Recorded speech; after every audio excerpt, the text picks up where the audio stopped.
Hello again. Today I want to talk a little bit about some tips and tricks for speedrunning Lost Planet, which I and other speedrunners discovered over the years, and I want to briefly go over them and explain why they are this way, maybe how you do it, and also why you should think about using them in your own runs if you try to speedrun this game. So for the first one, you start with the tutorial stage, or the introduction stage, which happens when you boot up a new any percent speedrun. And if you do the stage pretty quickly, at some point you reach the part where Greeneye chases you around. And when the chase happens, you obviously are pretty fast and are way ahead Greeneye. If you reach the final room where you enter the VS, after exiting the room, you have to wait around. After waiting a very long amount of seconds, the Greeneye finally reaches the wall and breaks it. To shorten the time, what you can do is, after reaching the data post, you can actually exit the game and load it back up again. If you do this, the game also puts Greeneye directly in front of the last wall of building structure, and you don't have to wait until Greeneye moves all through the stage. If you do it very good, you can save up to 30 seconds, roughly, with this reloading. I discovered it while watching Coyote's runs, so check it out. I will link all of the speedrunner I mentioned now in the description, and check them out, give them a like. And the next one is in level 1. I call it the early boss break. Just for basic understanding, in order to end a level that you can see the mission complete screen, you need to break the ice or the stone form after you killed the boss. If you don't do it, even after you killed the boss, the game will just keep going until you break the ice or the stone, whatever the boss transforms to.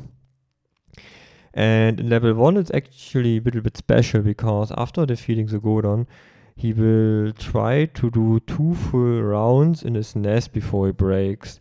You can actually quicken it if you block his path, and then he rolls against you, which causes him to break after a certain amount of staying stationary. And I have never done this directly after you turn to ice, but at least after one circle you can break him, which saves some seconds. The next one I want to talk about is a Stagger skip in level 3. In level 3 there is a VS driving, and if you don't exit the VS, the worm appears and it just kills your VS, knocks you out, and then you have to walk by foot. In order to prevent this, you need to get out of the VS early. So then the game finds the VS in this game, it sees you are not in the VS, so it doesn't need to break the VS, you can just keep walking, but you will get a staggering effect. Then you can enter the VS again after the worm appears and drive through all of the fields. This isn't anything new. It's also written in the official book you can buy with tips and tricks for the game. And while trying to minimize the time for the staggering, I found out there's actually a time window between when you need to get out and you still get staggered and the VS gets destroyed. If you exit at the right time, the staggering would apply while you're doing the getting out animation, and while you're in animation you can't get staggered, so you skip the staggering and can enter the VS directly afterwards again, so you don't lose that much time. The next one is, I think, the hardest one to pull off. It's a Moth knock skip. So in level 4 there is a moth flying around the mountain, and while you're trying to get to the top to kill the flying other acrid thingy, the moth flies by and knocks you down. There is a very specific area. If you are in this area while the moth flies up and tries to activate the trigger which knocks you down, and you're in this area, you don't get knocked down. I was hoping to find this one, but I never found it with my own tries and attempts. After researching other speedruns, I found a very old one from B-Monk.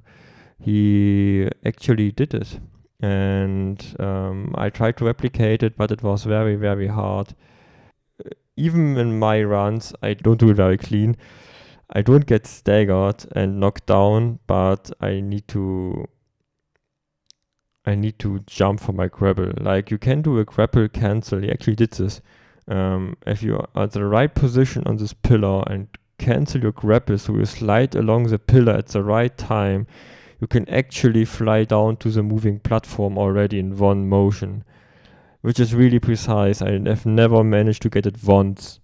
So I'm already content if I hit the pillar and I don't get knocked back, and then I can jump from the hook itself, which I don't know how many seconds it loses, maybe 1 or maybe 2.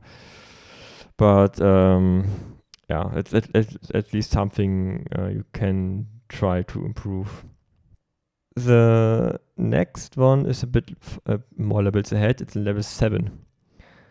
There is one thing in the second stage, which is a very big door hitbox for the loading trigger for the next zone. So if you fly with your VS to the door, you can actually try to land on the railing or on the stairs and exit, but if you don't have the perfect angle, the VS kind of gets stuck on the railing in the half flying mode. You can't exit, which is all pretty bad. So at first I tried to work around it by shooting myself with the rocket, so the VS staggers and exits the flight mode, and then I could get out. But there's a way better way to do this, because the hitbox for the loading trigger is actually pretty wide, but also very, very high. So a faster way and more consistent way to do this is to land on top on the plateau thing on the right. And then if you exit it on top, while falling down, you already enter the loading trigger, and then it loads the next zone. So I recommend doing this. I found this one in a live flag speedrun, so shoutouts to him. And later at the boss, there is also a trick you can do when the boss enters the roof. And if you hit it at the right timing when he enters the roof, you can actually shoot him with a rocket.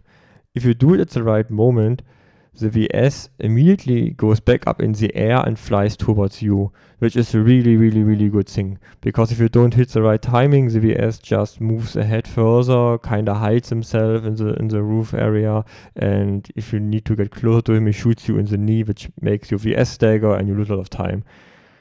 So making him flying towards you is a really big time save you can do. I found this trick in a Crippers run. Shout out to him. The next one is in level 8, where you there's a very, very precise thing you can do in the almost last area, where you get to a stage where you need to reach a VS box with a hotbar inside.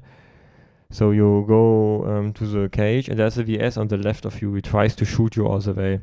And while dodging the bullets, you need to enter the VS. And when you do it, there's a chance that when you enter and the VS boots up, it shoots a rocket towards your knee at the almost perfect time. So you have a very small time window, and if you get lucky, you can just dodge to the left. Which is sometimes, but very rarely enough. The more optimal way to do this is to fire your laser at the rocket.